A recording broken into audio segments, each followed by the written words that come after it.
चाहिए, शराब नहीं पीना चाहिए, बीड़ी नहीं पीना चाहिए, जुआ नहीं खेलना चाहिए। तो वो सब लोग कहा कि अरे क्या जाके करोगे, ये तो अब बाबा जी ठीक नहीं है, ये तो गांजा बीड़ी और शराब और जुआ का विरोध कर रहे हैं, हम सब वही काम करते हैं, चलो हटो छोड़ो। तो संत की नजर पड़ गई, दूर से देखा कि कुछ युवा आ रहे हैं, मेरी बात सुन के लौट गए। तो संत समझ गए कि लगता है ये नशा करने वाले लोग हैं, मेरी नशा की बात सुन के लौट रहे हैं।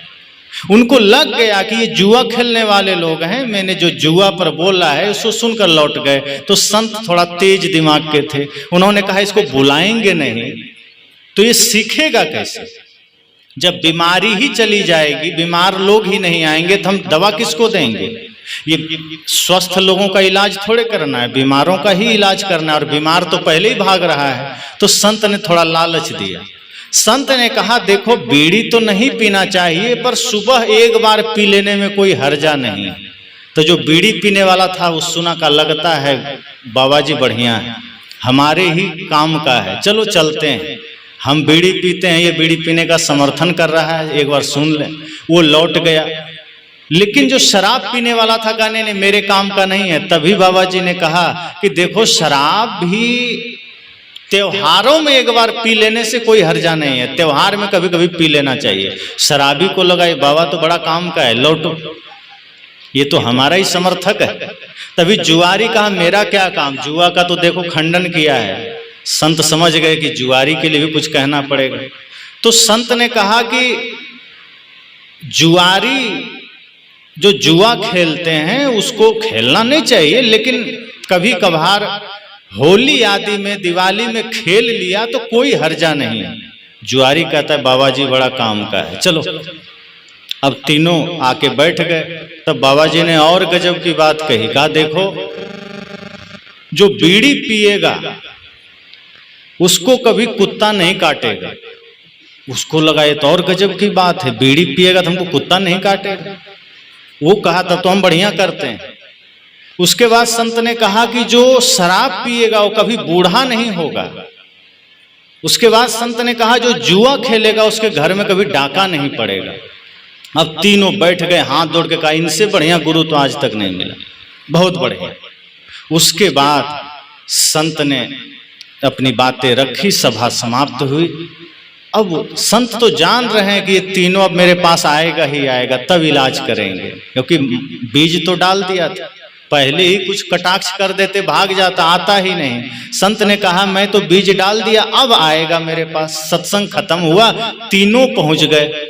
कहा गुरुजी आज दीक्षा दे दीजिए। कहा क्यों? कहा आप मेरे काम के, लोग हमारा विरोध करते हैं, काहे बीड़ी पीता है, काहे शराब पीता है, क्यों जुआ खेलता है। आप पहले गुरु मिले हैं जो हमारे बीड़ी पीने का समर्थन कर रहे हैं, और ऊपर से आपने ये भी बताया कि बीड़ी पिएंगे तो हमें कुत्ता नहीं काटेगा। ये कैसे गुरुजी? अब संत ने कहा अब तरकीब से काम लेना है। संत ने कहा आओ बैठो, अब बताते हैं। देखो जब तुम बीड़ी पियोगे तो पीते पीते फेफड़ा तो खोखला हो जाएगा, जल जाएगा, तुम खांसने लगोगे और तुम्हारा शरीर कमजोर हो जाएगा। तो उसके लिए फिर तुम लाठी लेके चलोगे, और जब हाथ में लाठी रहेगा तो कुत्ता निकट में आएगा? कहा नहीं। कहा तो तुमको कुत्ता कभी नहीं काटेगा, जाओ। अब वो जो आदमी सोचा था कि बड़ा बढ़िया काम हम कर रहे हैं, समझ गया, इशारे से समझ गया, तरकीब से समझ गया कि इसका मतलब फेफड़ा हमारा खत्म हो जाएगा, इसका मतलब जवानी में ही लाठी लेके चलना पड़ेगा, तभी तो कुत्ता नहीं काटेगा। वो आदमी बैठ गया, आंसू बहने लगा कि हम तो पाप में थे, गुरुजी माफ करना, हम तो उल्टा ही समझ के आए थे, लेकिन आज सीधा ज्ञान हो गया। अब जो दूसरा था शराबी, उसे लगता है हम पर भी कुछ ऐसा ही प्रहार होने वाला है। वो कहता है गुरुजी आपने कहा शराब पिएंगे तो कभी बूढ़ा नहीं होंगे, ये कैसे? कहा देखो तुम शराब पियोगे, पीते पीते जवानी में ही किडनी फेल हो जाएगी, और जवानी में ही तुम मर जाओगे, तो बूढ़ा होने का काम क्या है?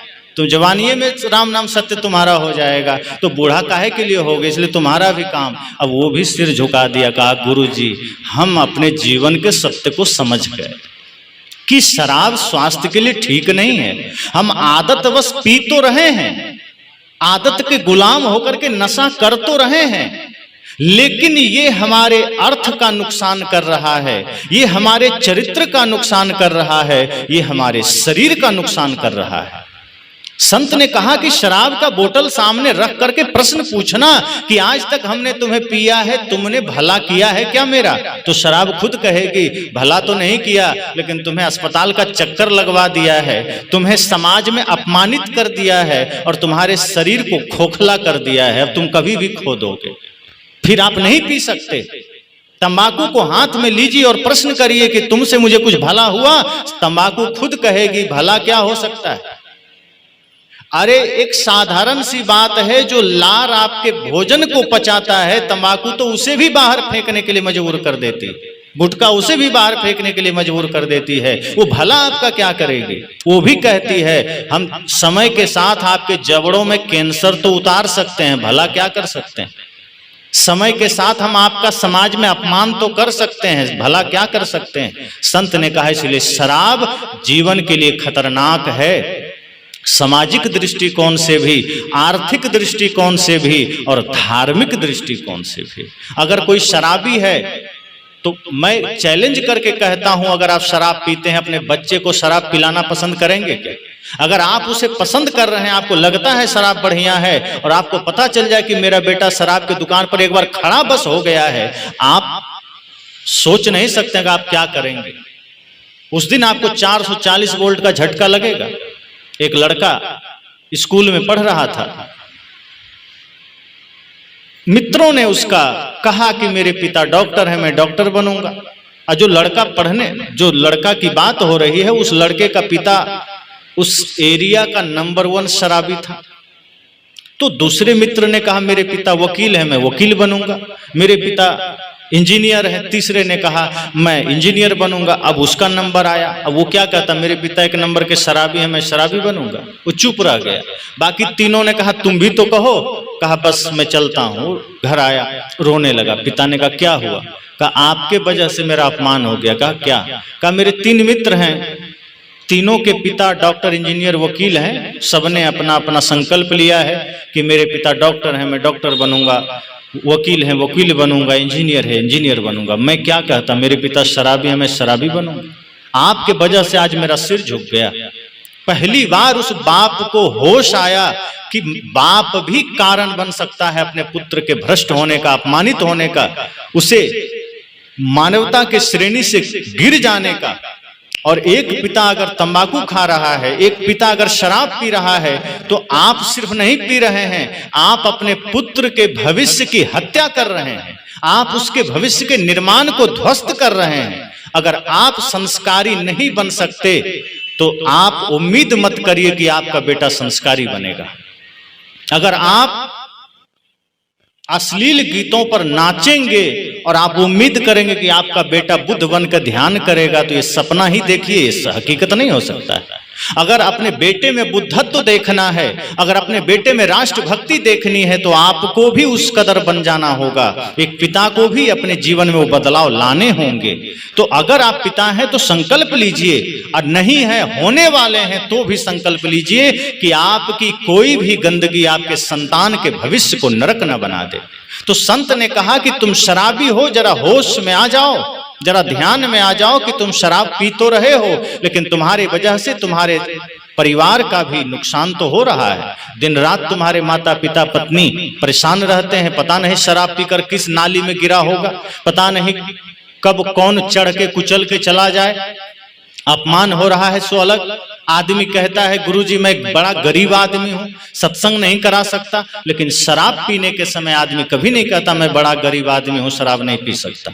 वो शराब के समय अमीर बन जाता है। एक रिक्शा चलाने वाला भी रोज 1 बोतल शराब पीने का सामर्थ्य पैदा कर लेता है, लेकिन उसे कहिए बच्चे को बढ़िया स्कूल में पढ़ाओ, क्या करें, हम तो बड़ा गरीब हैं, तो शराब पीने में अमीर हो गया तुम।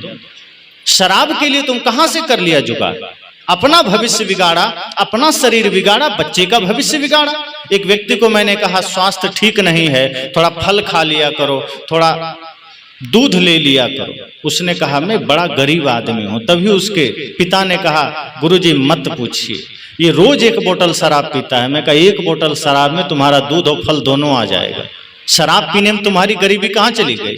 सत्संग करवाने में तुम्हारी गरीबी आ जाती है, अच्छा काम करने में गरीबी आ जाती है, बेटे को पढ़ाने में गरीबी आ गई, और तुम जो नरक के रास्ते पर चल रहे हो, तुम जो हिंसा के मार्ग पर चल रहे हो, नशा के मार्ग पर चल रहे हो, वहां तुम अंबानी बन जाते हो।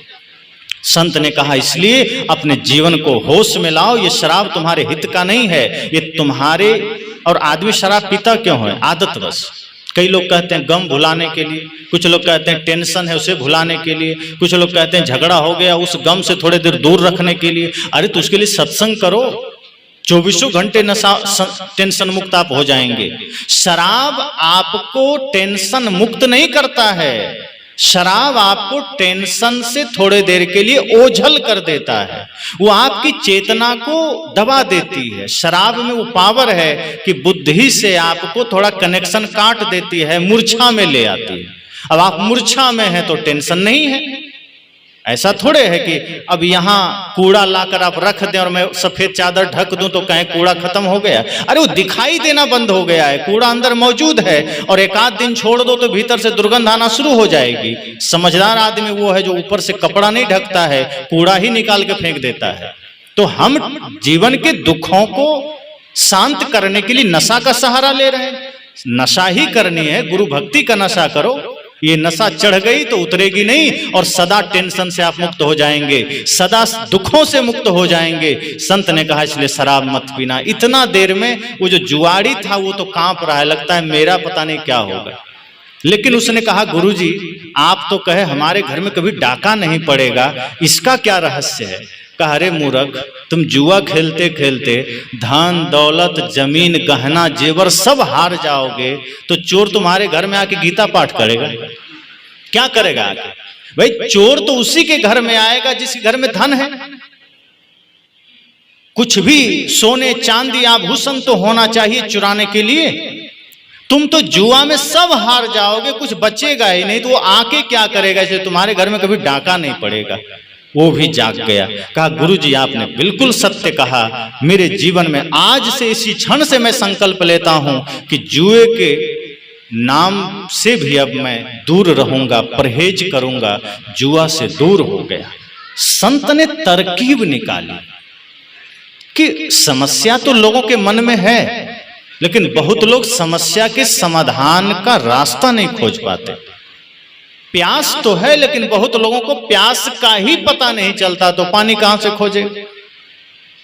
जैसे बाहरी प्यास का हमें पता चल जाता है, जो भीतर जो दुख है, भीतर जो पीड़ा है, भीतर जो अशांति है, हमें इसका ही आभास नहीं है। ये माया मोह प्रपंच छल कपट में हम इतना ज्यादा डूब जाते हैं कि उसी में हम एक तरफ बेहोशी में चले जा रहे हैं। इसलिए दुख से मुक्ति का मार्ग भी पता नहीं चलता कि कहां मिलेगा।